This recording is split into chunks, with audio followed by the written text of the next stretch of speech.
आपकी 9 महीने की ट्रेनिंग खत्म होने के बाद आपकी पासिंग आउट परेड होगी। पासिंग आउट परेड होने के बाद आप जैक लाइक रेजिमेंट की जुटों के अटूट अंग बन जाएंगे। अभी आप सिविल माहौल से आए हैं, फौजी माहौल में डालने के लिए आपका हेयर कट कराया जाएगा।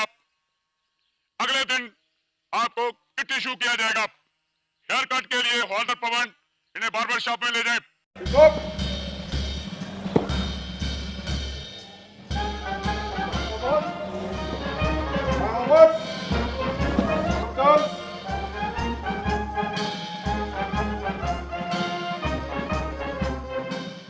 रिक्रूट्स को पता था कि अब उनकी जिंदगी में कई तब्दीलियां आने वाली हैं।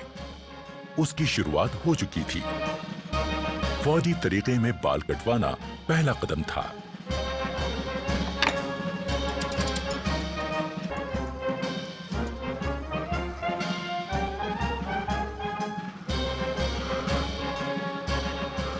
छोटे छोटे बालों को कम रख रखाव की जरूरत पड़ती है और इंसान दिखने में चुस्त और स्मार्ट लगने लगता है।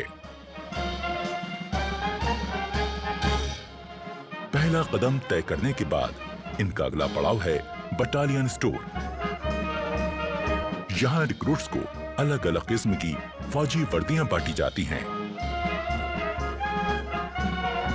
वही फौजी वर्दियां जिनको अब तक ये हसरत भरी निगाहों से देखते थे, पर आज उन्हें पहनने का मौका और हक इनको मिला है। अपने अफसरों से वर्दियां हासिल करना इनकी जिंदगी का पहला तमगा है जो इन्हें मिलता है। Khaki shirt, khaki trouser, combat jacket, combat trouser, full sleeves woollen vest, half sleeves cotton vest, woollen underpant, cap FS, beret coloured, DMS boot, brown canvas shoes, universal kit bag, woollen socks, khaki hand towel, durries, blanket, mosquito net, enamelled aluminium mug, waist belt, warm angola shirt, warm trousers, combat coat, water bottle, टिंटेस MK3। अपनी जिंदगी का सबसे कीमती पहनावा हासिल करने के बाद ये जानना जरूरी हो जाता है कि किस पहनावे को कब पहना जाए और किस तरह से पहना जाए।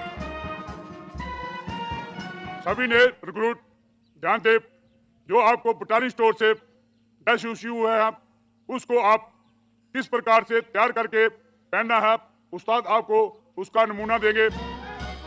खाकी वर्दी किस समय पहनी जाए? ड्रिल के समय, पढ़ाई लिखाई की क्लासेस के समय, हथियार की ट्रेनिंग के समय, फायरिंग के समय या अन्य फौजी ट्रेनिंग के समय। कॉम्बैट ड्रेस, कैंप ट्रेनिंग के दौरान। मुफ्ती ड्रेस, बड़ा खाना के वक्त, MMG ब्लॉक में जाने के लिए, बाजार जाने के लिए, किसी जश्न के मौके पर। पीटी ड्रेस, पीटी और खेलों के दौरान। सोने के वक्त पहनी जाने वाली वर्दी। सबसे पहले कैप को किस प्रकार से तैयार करना है, उस्ताद आपको उसका नमूना देगा। आप अच्छी तरह उसे देखें और समझें। उस्ताद आशिक हुसैन। वर्दी को पहनने का सलीका आना निहायत जरूरी है। पहली नजर में किसी फौजी को किसी आम आदमी से जो चीज अलग करती है वो है पहनावे का सलीका। ये रिक्रूट्स को समझना बहुत जरूरी है। इसकी शुरुआत हुई सजीली और रोबेली टोपी से, यानी बैरेट से। सबसे पहले बैरेट के अंदर रुई वाले हिस्से को बाहर निकालें और बैरेट के ऊपरी भाग को पानी में भिगो दें। भिगोने के बाद इसे निचोड़ें और झाड़कर उसका पानी निकाल दें। पानी अंदर ले जाता है जिसको हम साइड में लेके इसको हल्का सा छंडना है। 2 3 4। अब रुई वाले हिस्से को फिर से अंदर डाल दें। इसके बाद दोनों हाथों की मुट्ठी बंद करके टोपी को ऐसे घुमाएं कि वो पहले जैसी सूरत में आ जाए। अब बारी है इसको सिर पर बैठाने की, पर उससे पहले ध्यान रहे कि बैच के अंदर की तरफ की इस लिट को बाईं आंख की सीध में रखते हुए पहनना है।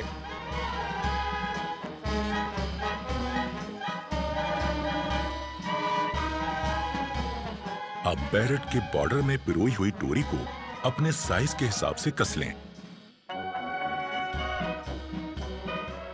अब बैरेट वापस उतारकर किसी पतली और नुकीली चीज से बची हुई डोरी को अंदर की तरफ धकेल दें।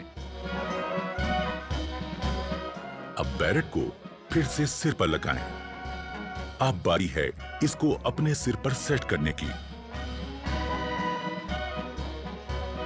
टोपी को पहनने के बाद में अभी यहाँ पर आपकी टोपी सेट नहीं है। अभी किस प्रकार उसको सेट करना है? आपने दोनों हाथों से अपना एक हाथ बॉर्डर पर इस तरह से टिकाएं और दूसरे हाथ से जोर से दबाते हुए दूसरी तरफ मोड़ें। अब बारी है बैच लगाने की। सबसे पहले 1.5 इंच की चौड़ाई वाली चिंदी को सही जगह पर रखकर निशान लगाना है। चिंदी को इस प्रकार से बैरेट पर खड़ा करें।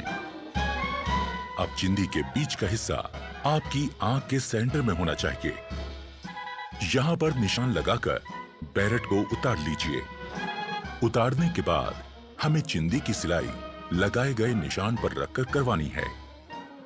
अब अपना रेजिमेंटल बैच चिंदी के ऊपर इस प्रकार रखें कि वो चिंदी के खड़े कोनों के बीचों बीच आ जाए। ये चिंदी का कॉर्नर और ये दो राइफल के बीच में जो क्रॉस बन रहा है इसका सेंटर और ऊपर वाला चिंदी का ऊपर वाला कॉर्नर, इन चारों को आपस में मिलाते हुए बैच को सेट करना है। अब बैच को नीचे की तरफ दबाएं ताकि चिंदी में 2 निशान हो जाएं। अब इन निशानों में किसी नोकीली चीज से सुराख करें। अब उन सुराखों में बैच को बिठा दें।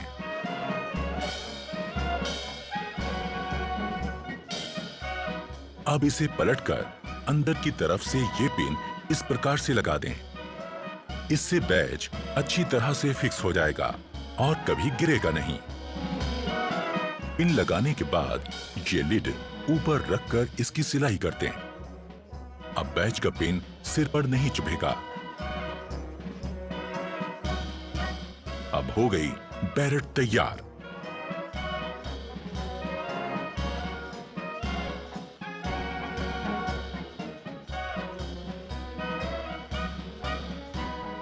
शोल्डर बैच को सरकाकर एकदम नीचे की तरफ लगाएं, जिससे वो ढीला ना रहे।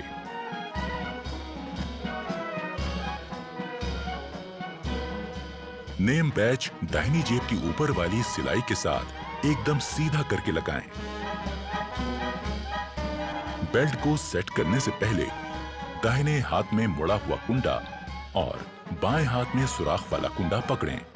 बेल्ट लगाने से पहले ध्यान में रखें कि कमीज की ये लाइन और जिप की लाइन एकदम सीध में हो और बेल्ट का बकल ठीक उनके बीचों बीच में हो। बैक साइड के ये 2 कुंडे पिछले वाले लूप से बराबर दूरी पर रहें। आगे से बकल बंद करने के बाद इस प्रकार कमीज की सिलवटें निकाल लें, आगे और पीछे दोनों तरफ से। ड्रेस पहनने के बाद कमीज के ऊपरी 3 बटन दिखने चाहिए, ना कम ना ज्यादा। पैंट पहनने के बाद जूते के केवल 2 फीते ही दिखने चाहिए।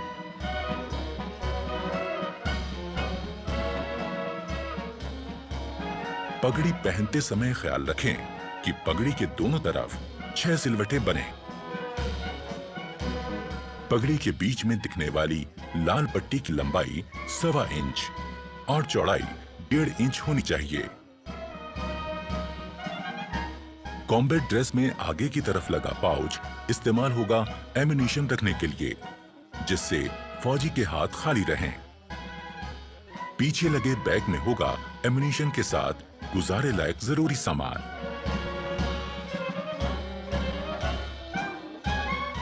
मुफ्ती ड्रेस, नाइट ड्रेस और पीटी ड्रेस को पहनते समय भी ये ध्यान रखना है कि वो साफ सुथरी हों और सलीके से पहनी गई हों। पहनना सीख लेने के बाद अब जरूरी है अपनी वर्दी और सामान को सही तरह से रखना। सबसे पहले हर रिक्रूट को अपना खास आर्मी नंबर लिखकर अपने हर सामान में लगा देना है। अपने लॉकर्स पर बने शेल्फ पर रोजमर्रा का सामान रखना है और हैंगर्स का इस्तेमाल अपनी वर्दी टांगने के लिए करना है।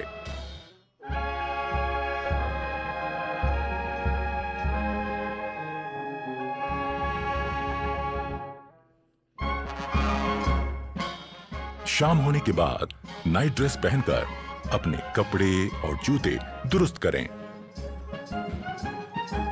और आने वाले कल की तैयारी करें।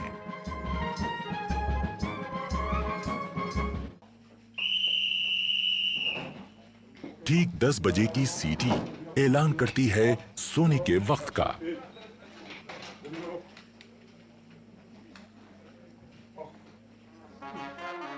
अगले दिन की शुरुआत होगी सुबह 5:45 बजे के बिगुल से।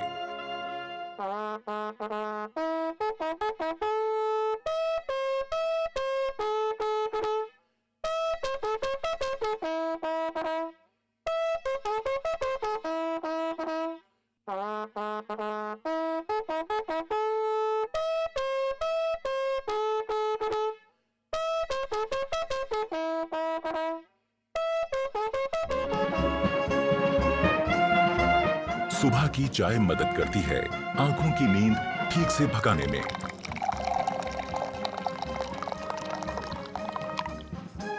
चाय के बाद का वक्त है बाथरूम की तरफ रुख करने का। पर बैरक छोड़ने से पहले यह जरूरी है कि आप अपना बिस्तर दुरुस्त करके जाएं। अपने स्लीपिंग बैग को ठीक से समेटें और बिस्तर सीधा और साफ करें।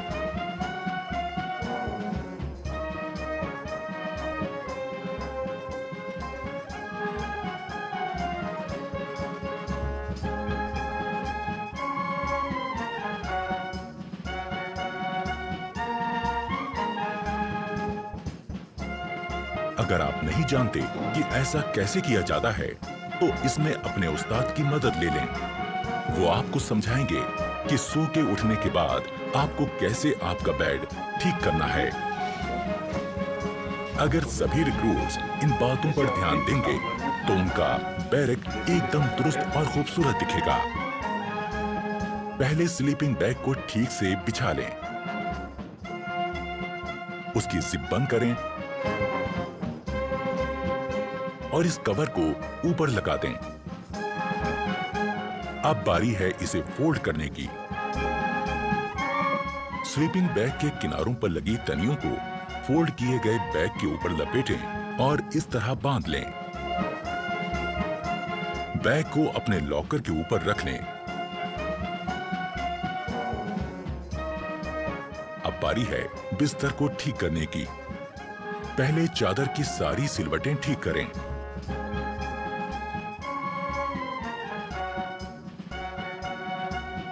फिर कंबल और उसमें रखी जैकेट को ठीक करें।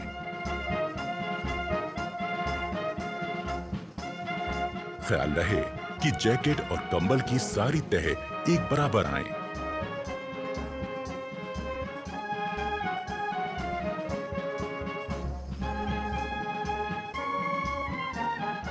अब आपका बेड दिखने लगेगा एकदम दुरुस्त। सुबह उठकर ब्रश करना भी निहायत जरूरी है।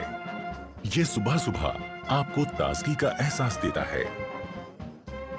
ब्रश के ऊपर टूथपेस्ट का मुंह रखें, उसे हल्के से दबाएं और टूथपेस्ट को ब्रश पर फैलाएं। हमें ब्रश करना है आहिस्ता आहिस्ता, ऊपर से नीचे और नीचे से ऊपर की तरफ, जो कि हमारी दांतों की बनावट के हिसाब से एकदम सही है।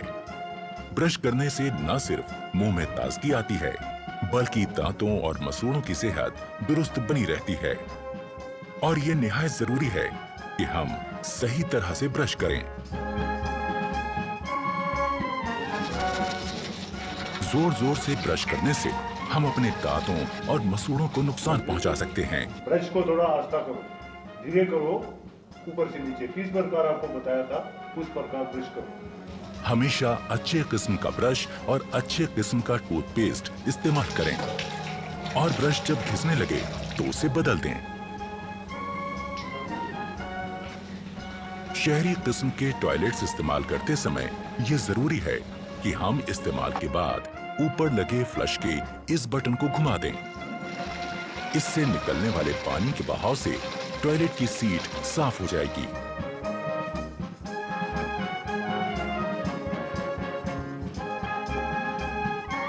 टॉयलेट इस्तेमाल करने के बाद हाथ धोना भी जरूरी है, पर सिर्फ पानी से हाथ धोना काफी नहीं है।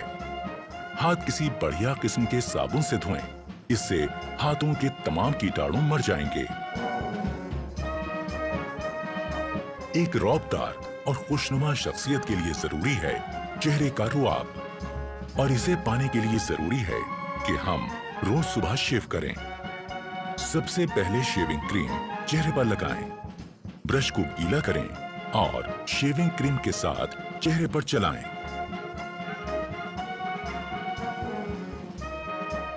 चेहरे पर शेविंग क्रीम अच्छी तरह से लग जाने के बाद ब्लेड लगाकर अपना रेजर तैयार करें। ख्याल रहे कि आपका रेजर और ब्लेड अच्छी क्वालिटी का हो, और जब रेजर चेहरे पर सख्त लगने लगे तो उसका ब्लेड बदल दें। धीरे धीरे इस प्रकार चेहरे पर लगी क्रीम वाले हिस्से पर रेजर को चलाएं। रेजर दाढ़ी के बड़े बाल काटता चला जाएगा। शेव हो जाने के बाद तौलिए से अपना मुंह साफ करें। इसके बाद आपको लगाना है आफ्टर शेव लोशन। यूं होगी दिन की शुरुआत एक तरोताजा चुस्त दुरुस्त रिक्रूट की।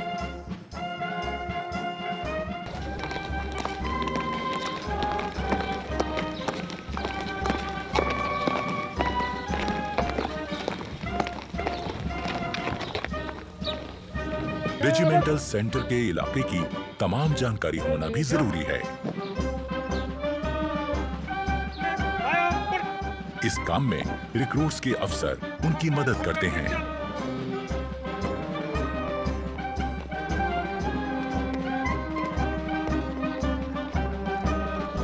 अपने रेजिमेंटल सेंटर को पहली बार घूमकर देखना एक रिक्रूट के लिए अपने आप में एक बहुत अहम और सुहाना सफर होता है।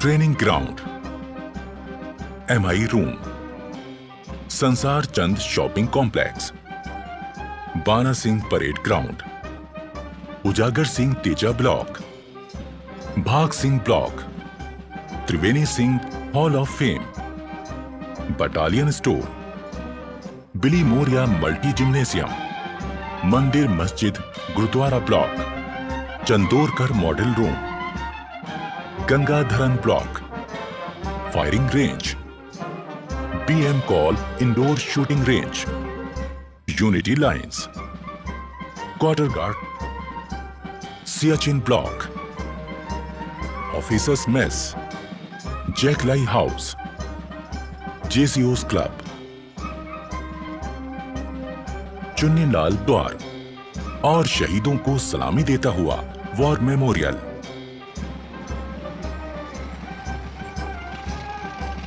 रेजिमेंटल सेंटर को करीब से देख लेने के बाद अब रिक्रूट्स को पता चल जाता है कि उनका नया घर कैसा है।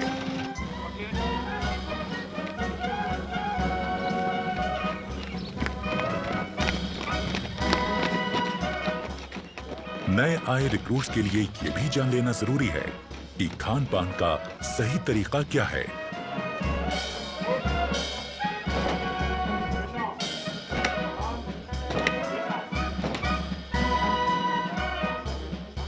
डाइनिंग हॉल में जाने से पहले रिक्रूट्स के अफसर उनको हिदायत देते हैं कि डाइनिंग हॉल में किस तरह जाएं और खाना लें। खाने से पहले और बाद में हाथ धोना निहायत जरूरी है।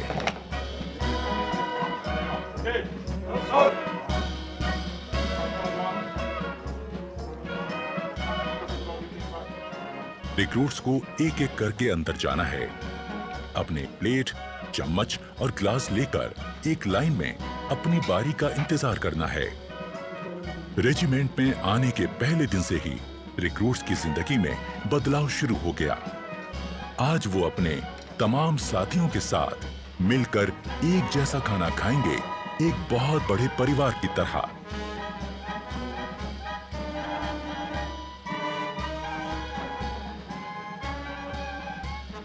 इससे पहले कि खाना शुरू हो, अफसरान रिक्रूट्स को बताते हैं कि खाना खाते वक्त किन बातों का ध्यान रखें।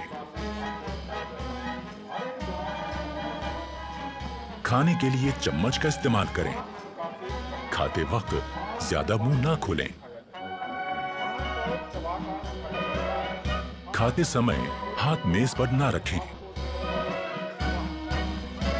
ओके, सभी जवान अपना अपना खाना शुरू करें। अफसर की बात गौर से सुनने के बाद शुरुआत होती है एक नए दौर की, जिसमें एक बड़ा परिवार अपने नए मुखिया के साथ बैठकर सलीके से खाना खाता है।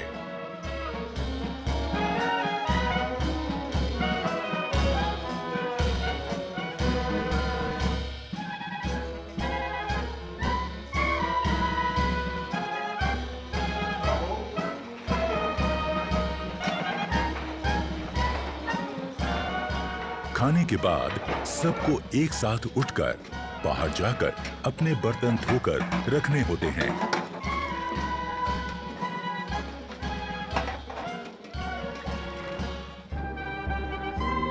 खाने के बाद थोड़ा आराम और फिर 5 बजे का वक्त है खेलों का।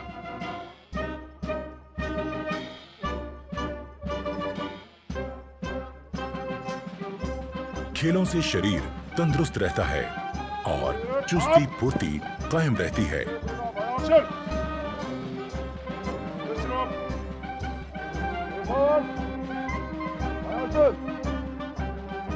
अपनी पसंद और काबिलियत के हिसाब से रिक्रूट्स अपना खेल चुन सकते हैं।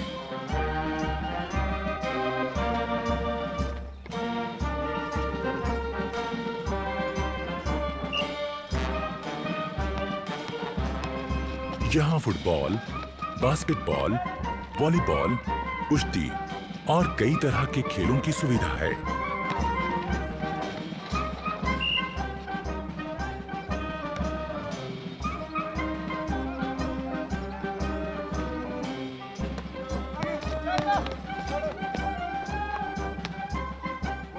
शाम होते ही क्वार्टर गार्ड से निकलती बिगुल की आवाज दिन की कार्यवाही खत्म होने का ऐलान करती है।